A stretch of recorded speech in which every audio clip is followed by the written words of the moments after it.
That's a significant portion. I guess we did all right then, huh? Did we pass class for the day? Oh, absolutely.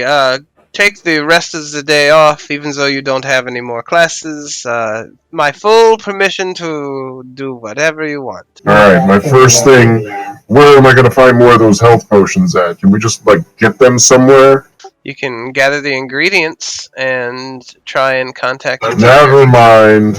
Didn't you just get one from the quartermaster? Hey, friend. Hey, friend. Do you have any of that good stuff? Oh, I got lots of good stuff. You got the healing potion? I scratch your back, you scratch my back, and my friend's back? That'll be one token. Can we take it? And I owe you. Absolutely not. Did you forget that I have the Book of Eavesdropping? I know the message you sent last night. I'm going to try to use my persuade to convince him to give me that. Basically, to blackmail him. What do you mean, what message? The one he already got whipped for? No, I'm assuming he sent a message to someone last night. I'm just playing the odds of bluffing. Oh, he just blinks at you. You know, the message you sent last night. That certain people in power wouldn't want you to know about. Oh, that's a dirty thing, but he just kind of shrugs. I don't know what message you're talking about. Make an intimidation check. Yeah, that seems good. He is a little kind of looking around a little bit. Well, I was trying to, persuade him. Can I use persuasion instead? No, the way you were doing it sounded very like you were trying to threaten and intimidate, so that didn't do it because he didn't send a message, so it wasn't strong enough to make him kowtow for something that he didn't do. He just kind of blinks at you and he's like, "All right then." Goes back to nothing for saving you all that pain and hardship and crying. Oh, all the crying you were doing. The professor speaks up and lets you know that if you are in bad way and do need medical attention, to visit Professor Crit, and she will apply healing medicine to you, of course. Thank you, Headmaster. He kind of bows and he opens a little notebook and he starts scribbling in it profusely and sort of stepping around the yard. And he's also kneeling down and examining the undead. He has a little, with his pen, he reaches out and sort of is examining parts of their wounds and the hand. And he seems to be just compelled to do what he does in the monster slaying business. I'm gonna go visit Professor Crit. All right, she is going to give anyone who comes to her some soothing salve. Well, I was gonna say, hey, my whole house had a fight, combat dress, and some of them are really injured, so can I just have a few to take back to them so they're resting? Give me a persuasion roll. She kind of turns her head to you and she says, "I'm sorry, but we have a certain amount of supplies allotted for medicine. If they're alive, I'm sure they'll be fine." But she does slip you some extra soothing salve, but no healing potion. How many do I So get? there's enough for everybody to get 1 dose of soothing salve when they take their rest, and 2 extra doses. I feel pretty good, so, I don't need any of that. I mean, I'll save it for later, but could just burn up anyway. I say as I'm, looking down at my unclothed body. Okay, when I get back, I'll give everybody 1 dose of soothing salve, and then keep the extras for myself. Eric, look, I'm naked again. This is so crazy. 11 out of 10, baby! Woo! I'm just gonna do a little dance, yeah! We're not in the courtyard anymore, right? We're back at our room? Yeah, let's put you there just so we. It's been a long day. That was crazy. I use the healing salve and immediately just go to bed, take off all my clothes and go to bed. And how does that work? How many extra hit points do we get from us sleeping at that? Well, if you were taking a short rest, which is what I would imagine you would be doing immediately, you roll a hit die. But if you're just going to sleep, it's probably going to be a long rest, and you should be fully healed when you wake up. Yeah, I'm just going to sleep. Long sleep.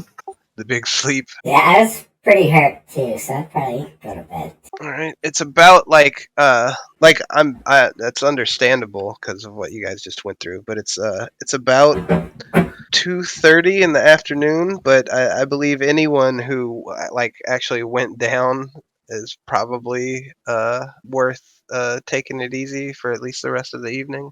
I'm not gonna force you to like go to sleep. I would suggest light activity. Don't go picking any fights. Yeah, like for Marcus, I consider that his workout for the day. Like I give him the day off from working out because he almost died. All three of you almost died. Yeah. Yep. Hey, you know, Half health. I could imagine him Lie. going to sleep. If it's like 2:30 in the afternoon, I can imagine him going to sleep for a few hours. Then when it's dinner time, walking down and having a big dinner or whatever his stomach can handle. He'd probably be pretty fucking hungry. And then after dinner, going back up and maybe reading a little bit of a book and going back to bed. Yep. Sounds like you guys need a nice, relaxing, hearty meal. I'm gonna read my vampire. I'm gonna read my vampire book, and I'm gonna check the fucking book of endless hearing or whatever, the eavesdropping. And also Facebooks. There's nothing really compelling that's been posted on the Facebooks. The Auroch clan, those barbarians, posted. Did everyone see House 2 on their asses today? Ha ha ha. Yeah, let's see you guys get out there, huh? Huh? As to you, Marcus, the only thing you see is a message from the Master at Arms back to his wife, who is stationed out of town. Just that these fucking kids are more shit every year. I'm not sure how long we can keep this up. But the headmaster just said we were, like, pretty impressive. Yeah, well, that people have different perceptions of things. Who was saying, like, That was the Kinku. oh, okay. And he might have meant that it was impressive that you survived. Not your accomplishments, just that you didn't die from the amount of wounds you took, which is in itself a way of being impressive. Gus is a treasure. Who's Gus again? I wasn't gonna, like, I wasn't sure if I was gonna incorporate him, but that Tinker guy thing, exercise, he's coming into play right now. I didn't even have a name for him until we did that. But yeah, he's my little stuffed animal. Like, if you look at my portrait, she's got a little, I think it's a bugbear. It's like a little baby bugbear. Yeah, I see it hanging off on the side. Yeah, it's like it's probably like a item from like her childhood that was, you know, very short-lived because she had to deal with some serious shit when she was young. So it's like a little memento of like her lost innocence or whatever. Well, That she tries to like carry with her. It's a good thing that you imbued it with magical energy before you decided to burn every possession you own twice. Mm-hmm. Yeah, that's storybook stuff, I think, you know? Serendipity. Well, I think that we are at a good stopping point, unless anyone has anything they really specifically wanted to get to tonight. That was a pretty good run there. I will say that as my character goes to bed, he like sees a flash in his mind of him looking at the book again and seeing plague them all in fire, or whatever you said, purge them all with fire, and like my eyebrows furrow. And it hurts when your eyebrows furrow because you almost died. Yeah. He's like, ow. I say, ow. That was fun though. That was good. I'm glad that you lived. I mean, I just would have made another character, but yeah, I like this one so far.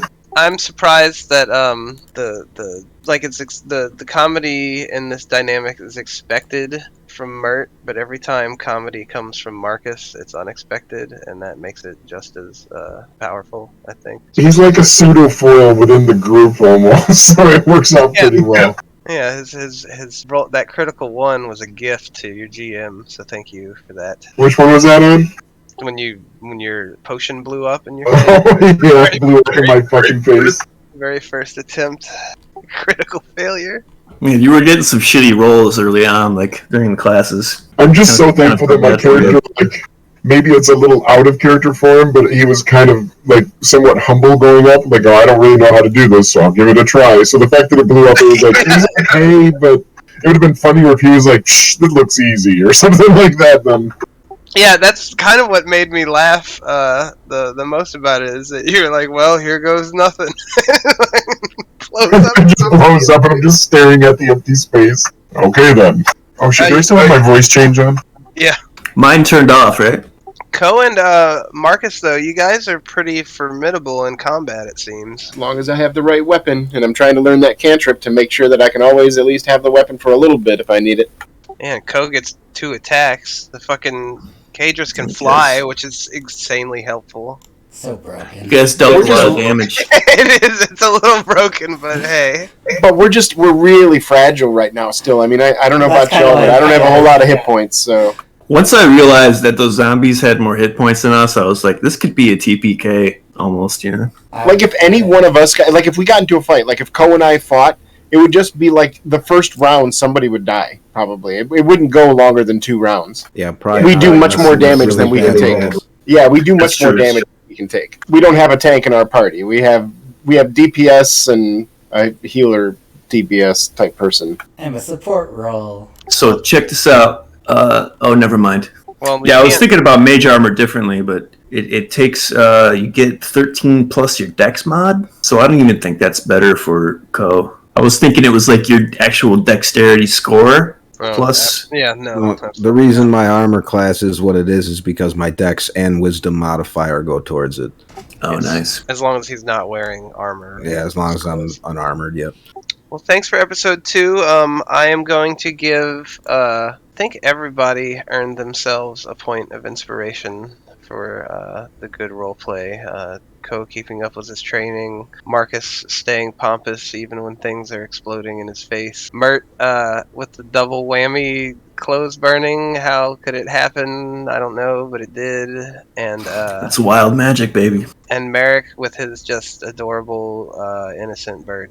The way that Mert and Merrick play off of each other, I'm just sitting here laughing my ass off with Ken because it's like 2 children in the middle of Yeah, exactly.